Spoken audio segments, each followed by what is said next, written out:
nós estamos aqui, nessa manhã, para compartilhar da palavra, né? É muito boa essa comunhão, é muito bom os louvores, mas o objetivo principal é esse, da palavra. Isaías, no capítulo 22, eu peço os irmãos que abram as suas Bíblias e as mantenham abertas neste capítulo 22 de Isaías, do profeta Isaías. A princípio, eu só lerei o verso 11, contudo, depois eu vou retornar no texto, a partir do versículo 1. Isaías 22, verso 11.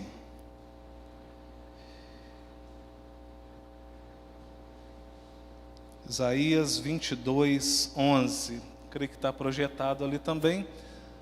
Vamos ler juntos esse versículo, para nós gravarmos bem algumas palavras. Começa dizendo assim, juntos: fareis também um reservatório entre os dois muros para as águas do açude velho, mais forte, mas não cogitais de olhar para cima, para aquele que suscitou essas calamidades, nem considerais naquele que há muito as formou. Vamos orar. Deus amado, nós nos colocamos diante de Ti com temor, ó Pai, porque o Senhor é o Deus único e soberano, o qual nós já cantamos nessa manhã declarando isso. Ó Deus, mas que nós possamos perceber isso com as nossas mentes, com os nossos corações.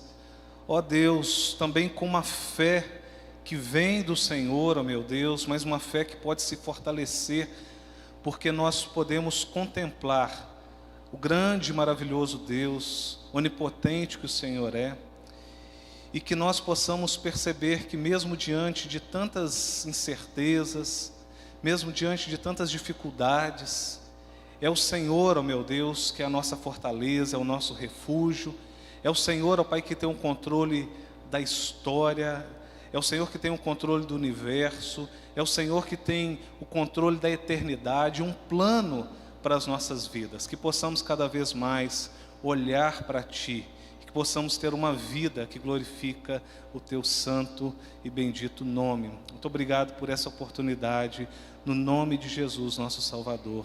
Amém. Queridos,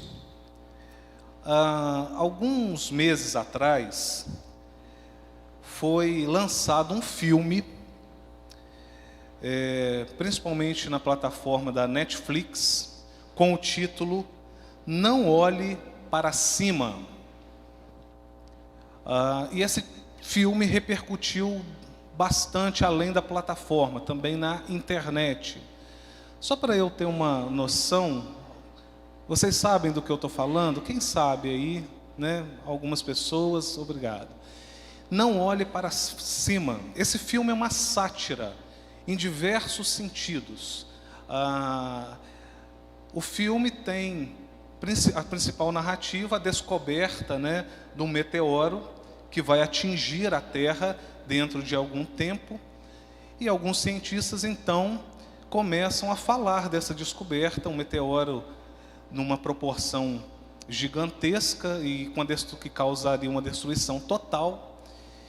E essa sátira, ela começa a colocar em xeque, né, a postura dos políticos, que eles assim, mas será que tem tanto risco assim? A possibilidade de acontecer essa catástrofe é de quantos por cento? Eles falam de 99%. E os políticos falam assim, não, mas não pode baixar para 70%? Essa sátira, ela foi até na internet polarizada pelo tempo em que nós vivemos, né? Falando, isso é um filme de esquerda, isso é contra a direita, enfim.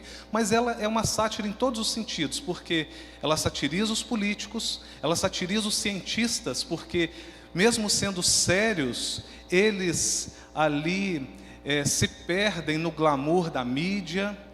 essa sátira, ela é contra a sociedade, de forma geral, os empresários, porque nesse filme tem um empresário que fala assim, não, nós podemos tirar proveito do meteoro, ele tem muitos metais, e aí a classe média é entrevistada e fala assim, não, o meteoro vai trazer para nós empregos, renda, vai melhorar a economia, né? E de diversas formas vai satirizando, inclusive os cientistas que se perdem ali com envolvimento midiático. E em relação à mídia, as pessoas de uma forma geral não estão tão preocupadas com o fim do mundo, que é a proposta do filme, mas elas estão acompanhando as fofocas, os youtubers e por aí vai. É uma sátira em diversos sentidos. E ali, depois de ver esse filme, eu fiquei assim, refletindo. Ele demonstra um quadro bem real da sociedade em que nós vivemos. Porque existem problemas extremamente reais, existem coisas que nós precisamos colocar diante de Deus urgentemente, desesperadamente, mas nós estamos envolvidos com diversas banalidades. Queridos, e por ter um coração parecido com o seu, eu não estou falando isso querendo falar que serve só para você, serve para mim, serve para todos nós, serve para o mundo ao qual nós pregamos o Evangelho, mas serve para a igreja também.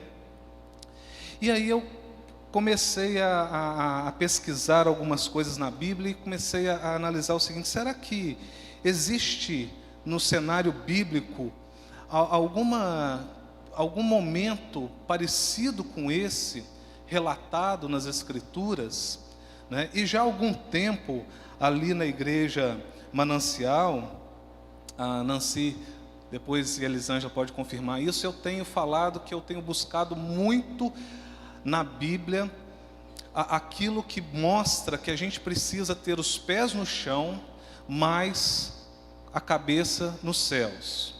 Nós vivemos realidades realmente difíceis, nós vivemos problemas reais, nós enfrentamos aí uma pandemia que a gente nem imaginava que poderíamos viver, uma realidade que parece, principalmente no começo, parecia uma ficção científica.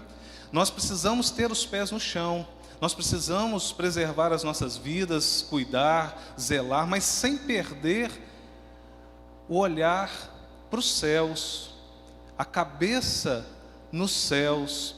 E esse foi um dos textos que demonstrou essa realidade. Eu gostaria que você agora me acompanhasse a partir do versículo 1 de Isaías 22, porque às vezes o texto, pela forma, né, que os profetas colocam, com as alegorias que eles colocam desde aquele tempo, parece algo distante da realidade, mas ele mostra uma realidade muito próxima de todos nós. O verso 1 começa dizendo, sentença contra o vale da visão. Esse vale da visão, e aqui nós vemos que a profecia contra Jerusalém, é entendido por alguns teólogos como uma ironia.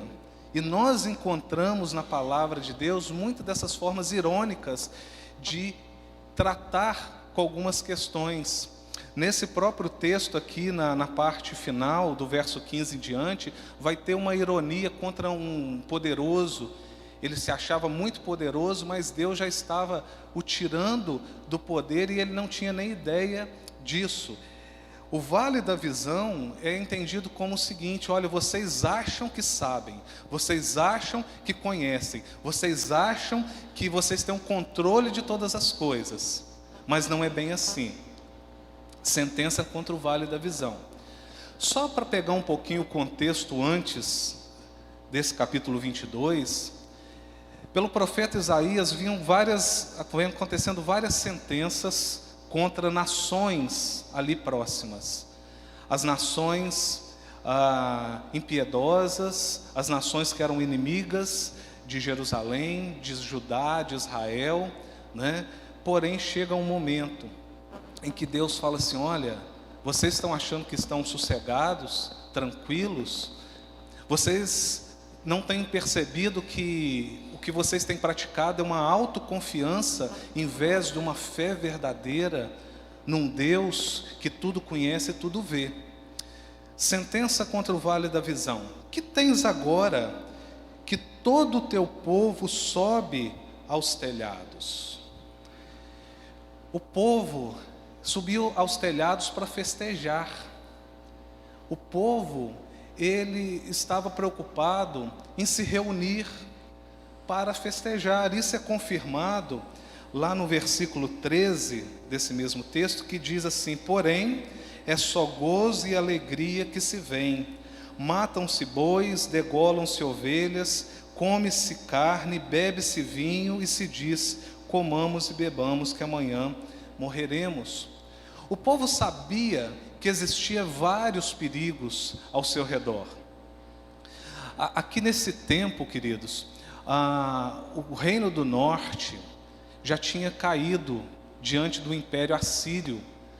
O cerco a Samaria já tinha causado coisas terríveis e abomináveis, ao ponto em que uma mãe já havia em Samaria proposto a outra o seguinte: olha, vamos matar o meu filho hoje para comê-lo e amanhã a gente mata o seu. E isso depois se torna uma controvérsia entre essas mães e com o rei do reino do norte, ao ponto que ele se desespera. Só que o reino do norte, como foi muito impiedoso, ele se desesperou e acusou Eliseu, que era um profeta de Deus naquele lugar. Então, Judá, aqui em Jerusalém, o reino do sul, já sabia desses horrores à sua volta, já sabia dos perigos, porque esse império assírio agora marchava contra Jerusalém. Porém, o que o povo fazia? Subia nos telhados. O povo fazia churrasco. Verso 13, olha só: é só gozo e alegria, matam-se bois, degolam-se ovelhas, come-se carne, bebe-se vinho. Meus irmãos, Deus não é contra a celebração. O nosso Deus, Ele é um Deus de alegria. Nós, inclusive, estamos aqui, vocês, num mês de aniversário, num mês de alegria. Quando eu estou lá com os meus parentes no interior, a gente busca sempre ali fazer um lanche junto, um churrasco e tal. O nosso Deus gosta dessa alegria, porém, o povo só buscava isso. O povo só queria isso. O povo não se reunia em gratidão, para se alegrar com Deus, para festejar as bênçãos de Deus. Isso nós podemos fazer como povo do Senhor. Mas o povo só queria saber de extravasar, de bebida. É bem típico do que nós vemos na nossa sociedade. O que a maioria das pessoas querem? Olha, eu quero trabalhar e chegar no final de semana, igreja, que isso? Não, eu vou aproveitar, eu vou me reunir. E o povo vivia, então, com esse pensamento. E aqui, queridos, tem uma questão interessante. O povo vivia, de fato, um tempo de relativa prosperidade, porque era o tempo do rei Ezequias. O rei Ezequias era um bom governante. Ele fez muitas obras, mas o povo não se aproximou de Deus como seu rei.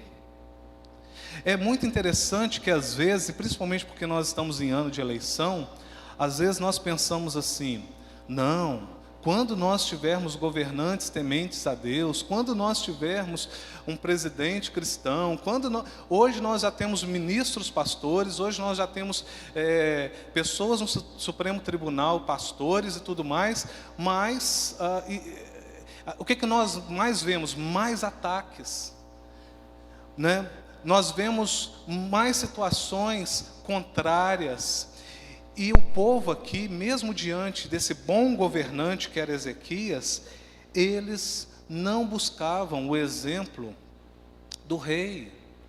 E eles continuavam a viver como se tudo tivesse muito bem, obrigado. Verso 2: Tu, cidade que estavas cheia de aclamações, cidade estrepitosa, cidade alegre, os teus mortos não foram mortos à espada, nem morreram na guerra.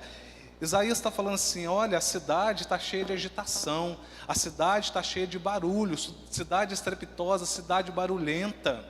Se tem outras versões, você pode conferir, ao ponto que Isaías está falando assim, olha, esse tumulto todo, essa busca desenfreada apenas pelos interesses, sem considerar a Deus, é o que vocês estão vivendo. E agora ele começa a antever os problemas que eles enfrentariam, porque o Império Assírio cercaria também Jerusalém.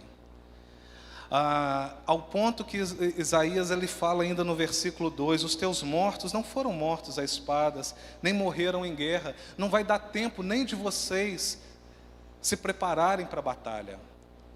Vocês morrerão dentro dos muros de doenças, de fome, porque o inimigo vai cercar vocês. Aqui tem um outro aspecto. Os jovens de vocês são fracos. A geração de vocês é uma geração fraca, é uma geração que não se prepara. E aqui, além desse começo que eu já particularmente identifiquei, eu creio que você consegue perceber isso também, que é muito parecido com o nosso contexto de barulho, de busca desenfreada, apenas pelos interesses aí, de prazeres e tudo mais. Aqui, aqueles jovens, os líderes, eram líderes fracos. Eu creio que nós estamos vivendo um tempo de pessoas fracas, de jovens fracos, de homens e mulheres fracas, mas principalmente de homens fracos. A ideologia que mais prevalece no nosso tempo é a ideologia da falta de gênero, ou de não haver gênero. Queridos, isso vai trazendo uma fraqueza de moral, uma fraqueza de caráter, uma dúvida, uma incerteza, e principalmente uma fraqueza espiritual diante de todas as situações. E ele fala assim, os teus mortos não foram mortos à espada, nem morreram na guerra. Verso 3, todos os teus príncipes fogem a uma e são presos sem que se use o arco. Todos os teus que foram encontrados foram presos sem embargo, de já estarem longe na fuga. Ou seja, eles nem lutaram, eles fugiram. Nós estamos acompanhando pela TV, pela mídia, a guerra na Ucrânia.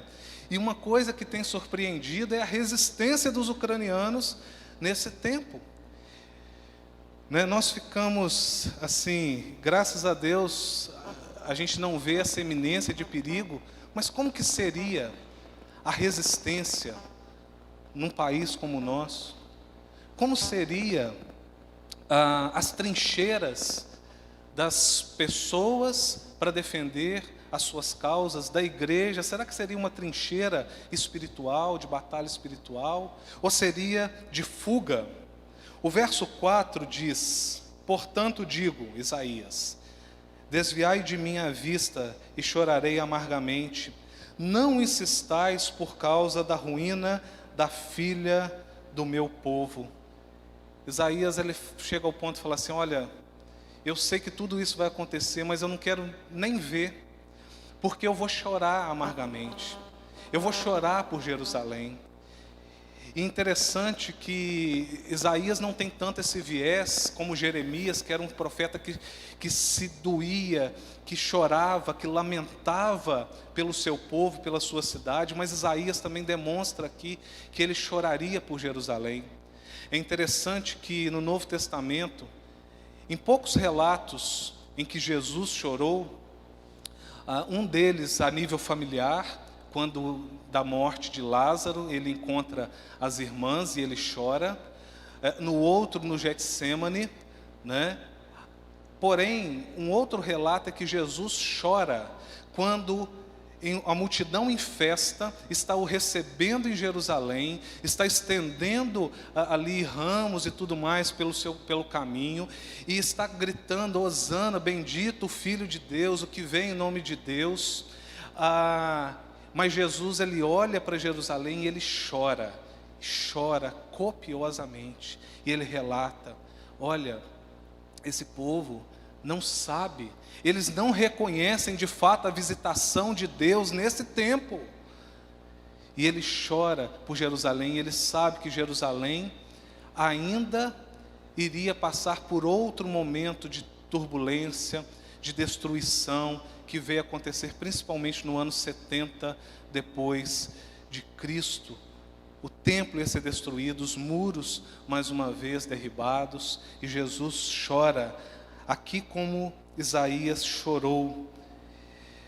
Verso 5 diz assim: porque dia de alvoroço, de atropelamento e confusão é este da parte do Senhor, o Senhor dos exércitos no vale da visão, um derribar de muros e clamor que vai até aos montes. Porque Elão tomou a aljava e vem com carros e cavaleiros, e Quir descobre os escudos. Os teus mais formosos vales se enchem de carros, e os cavaleiros se põem em ordem às portas. Tira-se a proteção de Judá. Naquele dia olharás para as armas da casa do bosque, notareis as brechas da cidade de Davi, por serem muitas, e ajuntareis as águas do açude interior. Também contareis as casas de Jerusalém, e delas derribareis para fortalecer os muros. Isaías fala o seguinte: vocês estão festejando, vocês estão subindo aos telhados. Porém, nesse dia, enquanto eu vou chorar, vocês vão estar em desespero. Vai ser dia de alvoroço, de atropelamento, de confusão. Os vales que vocês tanto gostam de observar, eles vão estar cheios de inimigos. Eles vão estar tomados por inimigos. E é o que vocês vão contemplar, e vão trazer o pavor. E aí, quando ele fala no verso 8, tira-se a proteção de Judá, naquele dia olharás para as armas da casa do bosque, vocês vão lembrar da casa de armas, do arsenal, aonde está armazenada as armas, a casa do bosque. Mas não será suficiente. Não será suficiente. Queridos, aqui demonstra que a autoconfiança nos recursos não é suficiente. Quantas vezes nós nos sentimos autoconfiantes porque achamos que temos recursos, porque achamos que temos proteção de alguma forma, porque achamos que temos uma conta bancária recheada, porque achamos que temos acesso a pessoas importantes, porque achamos que temos bens e a qualquer momento eu posso desfazer, enfim. Aqui o povo ia olhar para a casa do bosque e os armamentos não seriam suficientes para protegê-los. Verso 9, notareis as brechas da cidade de Davi, por serem muitas. Na nossa vida, isso acontece com todos nós, isso acontece com a nossa casa, isso acontece com a igreja. Chega um momento em que a gente acha assim: eu vou lançar a mão dos meus recursos, eu vou lançar a mão daquilo que eu tenho condições. Mas vai chegar um momento que eu vou falar assim: não, na verdade existem muitas brechas. Quais são as brechas da vida de cada um? Quais são as brechas da nossa casa? Quais são as brechas do nosso dia a dia? Quais são as decisões equivocadas que nós tomamos a cada dia e achamos que isso não nos vai fazer mal? Quais são as brechas na nossa moralidade? Eles olharam para a cidade, e a cidade era cheia de brechas, muitas. Eles não dariam contas. Os inimigos teriam vários pontos fracos para poder atacá-los. Meus irmãos, como eu disse, por ter um coração parecido com o seu, tem hora que se a gente parar e olhar para o espelho da alma, a gente até evita, porque a gente começa a perceber o seguinte: olha quantas brechas que existem na minha vida, quantas brechas existem no meu dia a dia, na escolha das minhas prioridades, na dedicação do meu tempo. Será que eu tenho de fato consolidado a minha vida, consolidado o meu preparo, principalmente diante de Deus, para enfrentar o dia mau? Porque o dia mau vem, a luta espiritual vem, e ela vem, e ela vem. Preguei isso semana passada, há 2 semanas, na Manancial. E há 20 e poucos dias atrás, 23 dias exatamente, quando nós enfrentávamos a perda do nosso pai, ali nós já vimos há 2 meses enfrentando problemas e mais problemas, saúde. Mas eu comecei a perceber que em tudo que, desde o início do ano, e foi um ano tão difícil na nossa igreja, principalmente porque eram muitas doenças e muitas outras situações, a palavra de Deus que eu vinha compartilhando, ela já estava me preparando para enfrentar o dia mau, para enfrentar o problema. Naquela noite fatídica que meu irmão me liga e fala assim: olha, meu pai está indo para o pronto-socorro, está tendo convulsões, ele já tinha operado algumas semanas antes. Eu pego o carro, depois do culto, num domingo, quando eu chego na região de Terra Vermelha, um cara me para, eu tentando ainda chegar para ver o meu pai ali, com vida, e ele sobe no capô do meu carro, e ele fala: me leva daqui, me tira daqui. E aquilo ali para mim foi como nada. A minha esposa falava: misericórdia.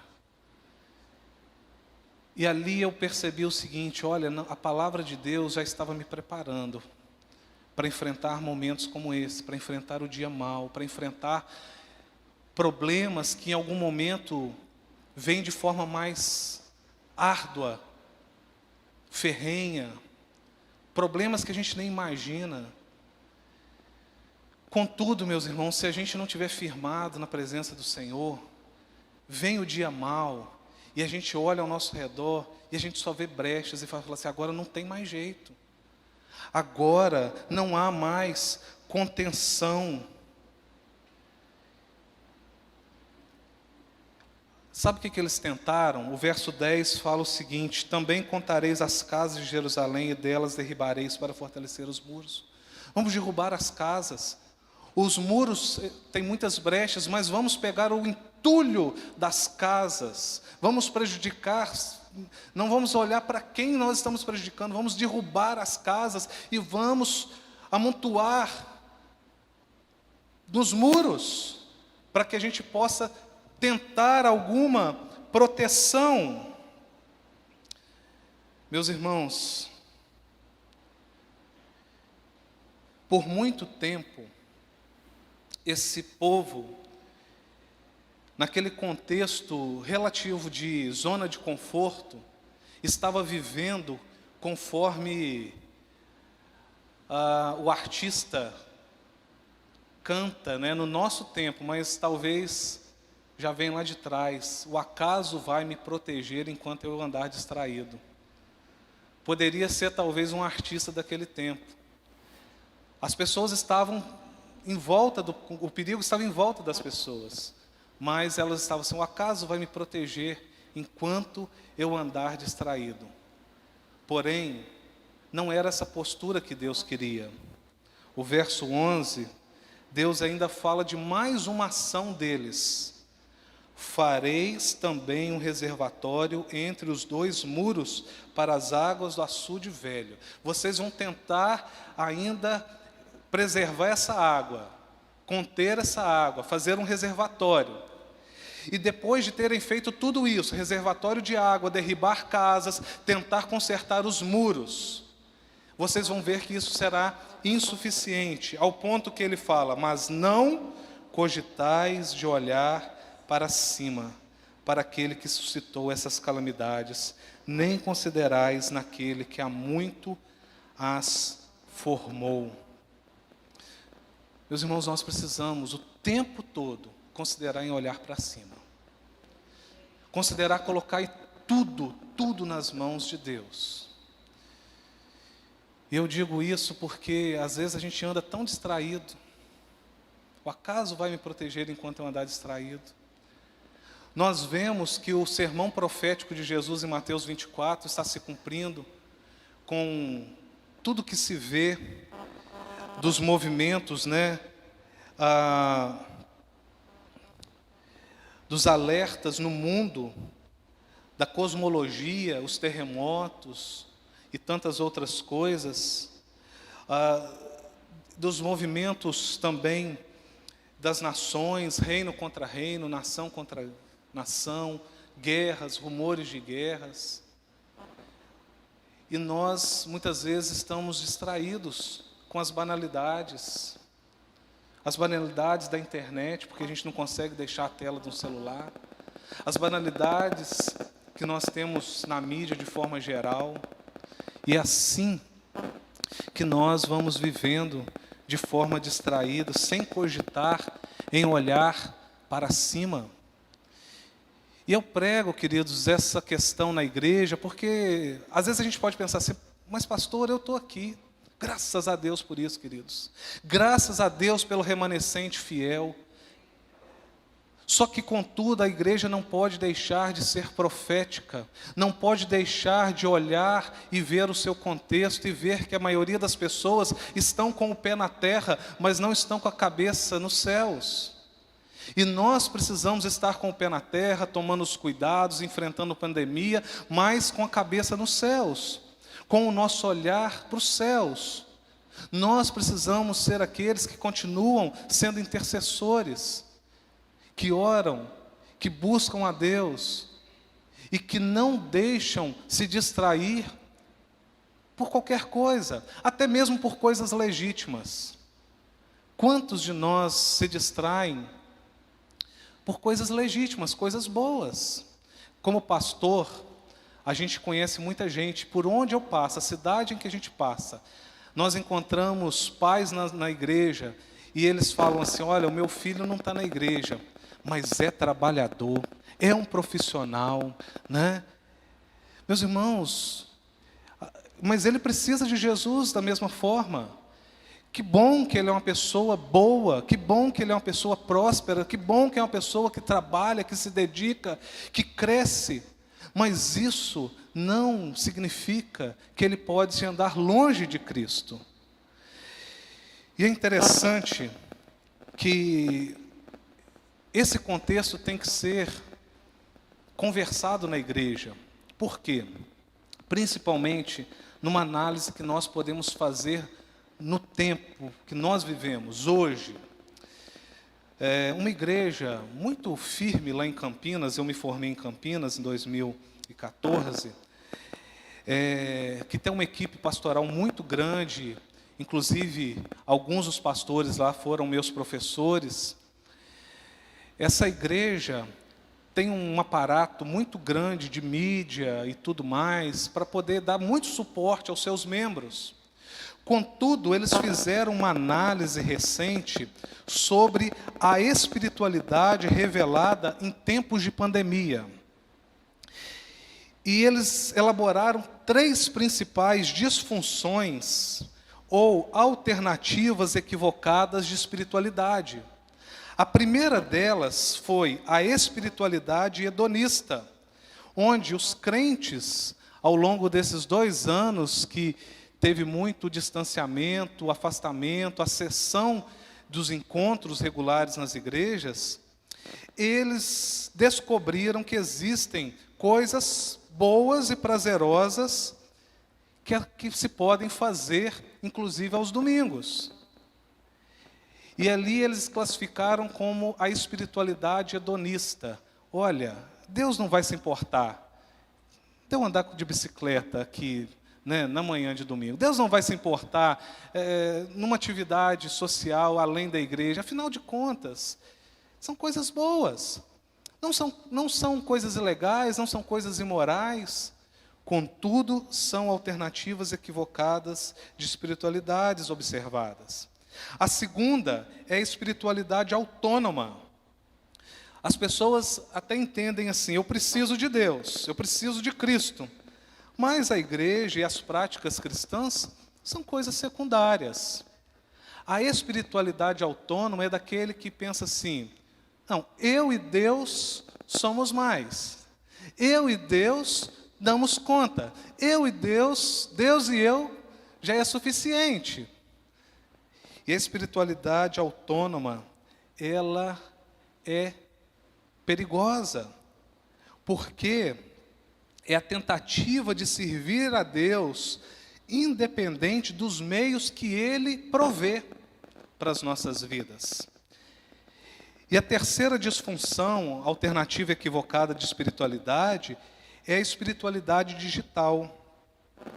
É aquilo que se adapta ao modelo on demand, onde as pessoas se acostumaram com as mensagens no YouTube, no Facebook, no Spotify, né? Quando eu quiser, quando eu sentir vontade, quando eu sentir no coração, eu tenho acesso, eu posso buscar. E aqui nós não estamos falando que não deva ter, mas todo crente precisa se policiar e olhar para si, analisar as suas brechas e perceber o seguinte: será que é só isso? Será que eu me acostumando com essa espiritualidade on demand, porque isso aí, na verdade, significa eu buscar a Deus da forma que me convém, né? Será que é suficiente? É interessante, queridos, que nós estamos falando de um texto antes da queda de Judá. E a gente sabe hoje que essa queda aconteceu tempos depois, diante da Babilônia. E eles foram levados para a Babilônia. Deus, séculos depois, deixa esse povo voltar. Mas nem todos voltaram da Babilônia. Muitos gostaram da Babilônia. Muitos se adaptaram ao estilo de vida da Babilônia. Muitos preferiram: nos deixem aqui. Essa espiritualidade pós-pandemia tem revelado o gosto de muitos por não retornar para a casa de Deus. E eu vou ter essa ousadia, tomar essa liberdade um pouquinho de pregar isso numa igreja em que eu fui convidado. Eu também já preguei assim na igreja onde eu pastoreio, porque comemoração de aniversário, às vezes as pessoas fazem um esforço maior para estar aqui, né? Mas quando vem a rotina, vem o cotidiano, vem o passar dos dias, acabou as comemorações, deixa eu ficar aqui no meu quadrado mais uma vez. Afinal de contas, eu tenho outros recursos, eu tenho outras prioridades. Meus irmãos, não podemos renegar a vontade de Deus. Não podemos deixar de buscar a Deus. Não podemos tentar servir a Deus apenas da forma que me convém. É interessante que essa espiritualidade, ela não surge com a pandemia. Essa espiritualidade autônoma, ela surge desde o Éden, né? E um certo pastor no passado falava que essa espiritualidade autônoma é a síndrome de Lúcifer. É ele que quer ser independente de Deus e que propõe isso ali para os nossos primeiros pais e continua propondo isso para as nossas vidas hoje. É interessante, queridos, que depois, no começo da pandemia, surgiu uma pesquisa que foi divulgada na internet e no WhatsApp, atribuída à CNN, em que logo nos 3 primeiros meses em que teve ali o lockdown, realmente, em que as nossas cidades pareciam cidades desertas, fizeram uma pesquisa aonde é o lugar que você quer ir logo que liberar o lockdown? Disparado, as pessoas, quase 50% das pessoas responderam: queremos retornar para a igreja. Uma outra porcentagem, em segundo lugar, mas uma boa porcentagem, queremos retornar para a visitação de familiares, para a casa de parentes. Em terceiro lugar, queremos voltar a frequentar salões e barbearia. E em quarto lugar, foi as outras coisas. Mas passado o tempo, nós vimos que isso não aconteceu. Porque as pessoas se acomodaram. As pessoas ficaram nas suas zonas de conforto. As pessoas perceberam que existiam formas delas acharem assim: não, eu não estou desligado de Deus, né? Eu só estou fazendo agora de uma forma em que posso conciliar com o cenário de isolamento, com o cenário de distanciamento, com esse cenário de zelo. E eu não estou dizendo aqui que nós não devemos ter esse zelo, mas nós não devemos deixar de olhar para cima, mas não cogitais de olhar para cima. Nem considerais naquele que há muito as formou. Todas essas coisas estão no controle de Deus. Todas essas coisas, Deus não perdeu o controle de nada. Então o que nós precisamos fazer é pensar e perguntar e se relacionar com Deus, dizendo: Senhor, qual é o propósito do Senhor em meio a isso tudo? Essas incertezas, esse caos, eu não entendo, Deus, mas o Senhor tem um propósito. Ministra o teu propósito sobre a minha vida. Eu estou olhando para o Senhor. Verso 12: o Senhor dos exércitos, vos convida naquele dia para chorar, prantear, rapar a cabeça e cingir o cilício. Porém é só gozo e alegria que se vem. Matam-se bois, degolam-se ovelhas, come-se carne, bebe-se vinho, e diz: comamos e bebamos, que amanhã morreremos.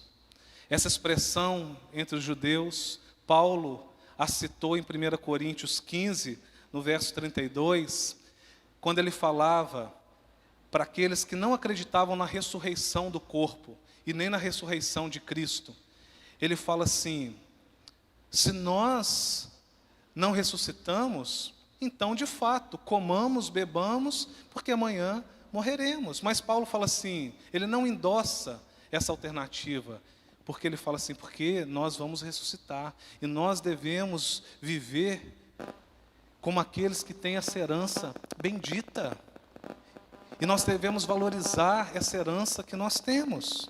É interessante que esse texto também lembra Mateus 24, 37 a 39, em que o próprio Jesus fala que a vinda do Filho do Homem, no limiar dos dias, seria como nos dias de Noé, em que eles comiam, bebiam, davam-se em casamento, mas quando menos se esperava, Noé fecha a porta da arca. Meus irmãos, nós vivemos tempos como esse, em que muitas pessoas estão distraídas, mas a Bíblia deixa claro, o próprio Senhor Jesus deixou claro: olha, os sinais estão aí. Não vê quem não quer. Existem sinais pessoais, quando ele fala de falsos profetas. Existem sinais no mundo cosmológicos que falam desde das questões da natureza, quanto às questões das nações, da geopolítica. Existem sinais na igreja, sinais eclesiológicos, quando fala que o amor de muitos se esfriará. Existem sinais missiológicos, quando fala que o evangelho, porém, continuaria a ser pregado em todo o mundo, porque a igreja avança. É a porta do inferno que não prevalece contra a igreja. Não é a porta da igreja que está ali sendo entrincheirada contra o inferno. É a porta do inferno que não prevalece contra a igreja. Então nós vemos aqui que esse pensamento, comamos e bebamos e amanhã morreremos, não é endossado nem por Isaías, nem por Paulo e nem por Cristo. E o verso 14 fala: mas o Senhor dos exércitos se declara aos meus ouvidos, dizendo: certamente essa maldade não será perdoada até que morrais, diz o Senhor dos exércitos. Queridos, já estou terminando, mas eu confesso que tempos atrás, no gatilho daquele filme, buscando a palavra de Deus, isso foi um alerta para mim. Eu compartilhei com a igreja. E a nossa expectativa é que a igreja, e aqui que está se comemorando 45 anos de lutas, de vitórias, de conquistas, que a igreja prossiga olhando para o alto, olhando para cima, olhando para Deus, buscando cada vez mais no Senhor, no seu amor, no seu poder, temendo o seu juízo. E isso vale para todos nós. Eu não vou ler, mas esse capítulo termina falando de duas figuras, dois homens, dois líderes. Lembra que o rei era Ezequias. Porém, existia ali um governador chamado mordomo, Sebina, ou Sebna, em que ele alimentava esse pensamento do povo. Não, o pensamento existencialista. Não dê bola para essas coisas. Vamos viver de qualquer jeito. E ele foi condenado por Deus. E Deus manda o recado: olha, você será destronado, você vai sair da posição que você está. E vai tomar a sua posição um servo meu, Eliaquim, filho de Ilquias. Porque ele tem a visão espiritual que eu quero para o meu povo. Quando esse texto ele afunila para a questão pessoal, eu queria que você pensasse: ele é para mim, ele é para você. Ele não é só para a questão macro, Ele não é só para o pastor. Ele é para nós, ao ponto que no versículo 22, esse eu quero ler, Isaías 22, 22. Ele fala assim de Eliaquim: porei sobre o seu ombro a chave da casa de Davi. Ele abrirá e ninguém fechará, fechará e ninguém abrirá. Esse texto lhe pareceu conhecido, não é? É porque lá em Apocalipse, quando é revelado para o apóstolo João, quem falava para as igrejas, que é o próprio Senhor Jesus, está escrito estas mesmas palavras, em Apocalipse 3, 7. Ao anjo da igreja em Filadélfia escreve: estas coisas diz o santo, o verdadeiro, aquele que tem a chave de Davi, que abre e ninguém fechará, e que fecha e ninguém abrirá. Meus irmãos, se importar com as coisas de Deus é se importar com aquilo que o nosso Salvador se importa, prioriza. Não se importar com as coisas de Deus e viver a vida de qualquer forma, de forma distraída, sem olhar para cima, é ir contra a própria vontade do Salvador. Esse servo Eliaquim, que foi aprovado por Deus, ele teve essa bênção. Olha, a ele será dada responsabilidades, a ele será dadas bênçãos, a ele será dadas oportunidades que ninguém pode tirar da sua mão. É a mesma bênção que o próprio Senhor Jesus tem, é o mesmo poder que o próprio Senhor Jesus tem. E nós somos herdeiros dele, nós somos herdeiros da obra dele, porque o confessamos como Senhor e Salvador, e ele não nos lança fora. Que o Senhor assim complete essa palavra aos nossos corações.